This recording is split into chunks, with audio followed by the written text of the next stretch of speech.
थी कि आप जब व्रत में गैया चराने जाते थे और जब रिटर्न में आते थे तो गोपियां सब आपका दर्शन करती थी कि ऐसे कितने सुंदर श्याम सुंदर लगते हैं।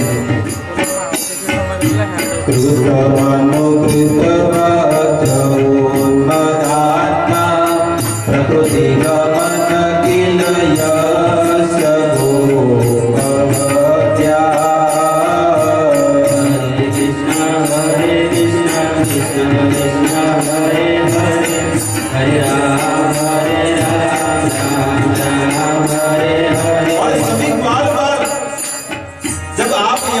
तट पे जब आप खेलने जाते थे तो सब ग्वाल बाल आपके साथ खेलते थे, लेकिन आप उस गेम में हार जाते थे तो ग्वाल बाल कहते चलो घोड़ा बनो, लेकिन आप कहते थे कि मैं तो नंद बाबा का बेटा हूँ, मैं तो राजा का बेटा हूँ, मैं कैसे घोड़ा बनूंगा। अगर आपको घोड़ा नहीं बनना है तो गेम में से आउट हो जाओ, आपको कोई खिलाएगा नहीं। और आप जाकर उस यमुना के तट के ऊपर झाड़ के नीचे बैठ जाते थे और सुबह से लेकर शाम हो जाती थी, लेकिन आपको उस गेम में, उस खेल में कोई रखता नहीं था, तो आप खुद चलकर जाते थे और कहते थे मैं घोड़ा बनने के लिए तैयार हूँ, लेकिन मुझे आपकी खेल में आप रखो। बताइए प्रभु, आप विश्व ब्रह्मांड के नाथ हैं, आपने इस युद्ध भूमि में विराट स्वरूप बताया, लेकिन आज आप घोड़ा बनकर अपने भक्तों को आप प्रसन्न करते हो। ऐसे भगवान के चरणों में मैं कोटि कोटि वंदन करता हूँ। और इस प्रकार से भीष्म देव ने अपनी जो स्तुति है उसको शांत कर दिया। भीष्म देव ने कहा कि बस अब मैं मेरी वाणी को शांत कर रहा हूं। हे कृष्ण, अब मैं मेरे आत्मा सहित मैं आपको समर्पित कर रहा हूं सब कुछ। आत्मनिवेदन जिसे कहते हैं ना, हे प्रभु मैं सब कुछ छोड़कर मैं मेरे प्राणों का अंत करने जा रहा हूं। और इस प्रकार से भीष्म देव ने अपने प्राणों का अंत कर दिया। कुरुवंश का दीपक आज शांत हो गया। इस प्रकार से आज भी कुरुक्षेत्र में आप जाएंगे तो कुरुक्षेत्र में भीष्म देव का आज वहां पर मंदिर है। कितने लोग गए हैं कुरुक्षेत्र?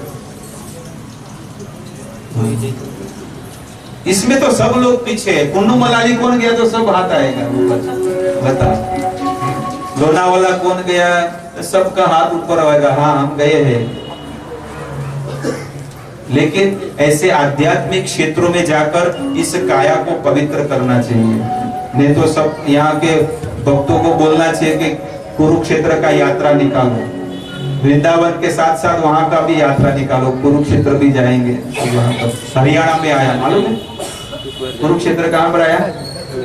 हरियाणा में आया, तो बाजू में ही है, तो आप जा सकते हैं। वृंदावन और हरिद्वार के रूट में बीच में आता है।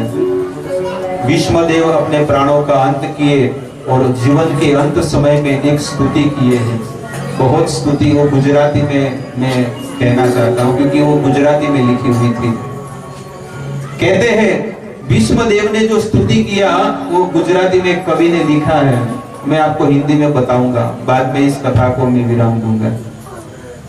मारो यंतो समय जारे आवे प्रभु, तमे रहजो यनेनो निसामे प्रभु, मने मेवा मळे के ना मळे, मारी सेवा तमारी करवी छे। मुक्ति मळे के ना मळे, मारे भक्ति तमारी करवी छे। मेवा मळे के ना मळे मतलब मुझे कोई संसार का सुख मिले या न मिले, लेकिन मुझे सेवा आपकी करनी है, मारे सेवा तमारी करवी छे। मुक्ति मिले के ना मिले, लेकिन मुझे भक्ति तुम्हारी करनी है। भक्ति का अर्थ होता है एक्टिव डिवोशनल सर्विस, भगवान की प्रेम पूर्वक सेवा करना, वही भक्ति है। भक्ति के बहुत प्रकार के अंग होते हैं, लेकिन हमको गुरु आचार्य और भक्तों के द्वारा जो हमें सेवा देते हैं, वो सेवा अगर हम शरणागति भाव से अगर हम करेंगे तो हमारा यह जीवन, इसी जीवन हमारा जीवन सफल होकर हम भगवत धाम के अधिकारी बन जाएंगे। इसलिए हम सबका ये कर्तव्य बनता है कि हर प्रकार की सेवा में हमको भाग लेना है। आपको ये सौभाग्य मानना चाहिए कि मैं कितना सौभाग्यशाली हूं कि भगवान ने मुझे ये सेवा के लिए नियुक्त किया है। इतना बड़ा मेरा सौभाग्य है। और कुछ आए या ना आए, लेकिन एक तो सबसे बड़ी सेवा है और वो है भगवान का नाम लेना। निरंतर आप भगवान का नाम लेते रहिए और अपने जीवन को धन्य करते रहिए। मैं मेरी वाणी को यहीं पर विराम देता हूं और कल का सत्र राजा परीक्षित का प्रागट्य, परीक्षित राजा वन में जाएंगे और पूरा उसका वर्णन करेंगे। तो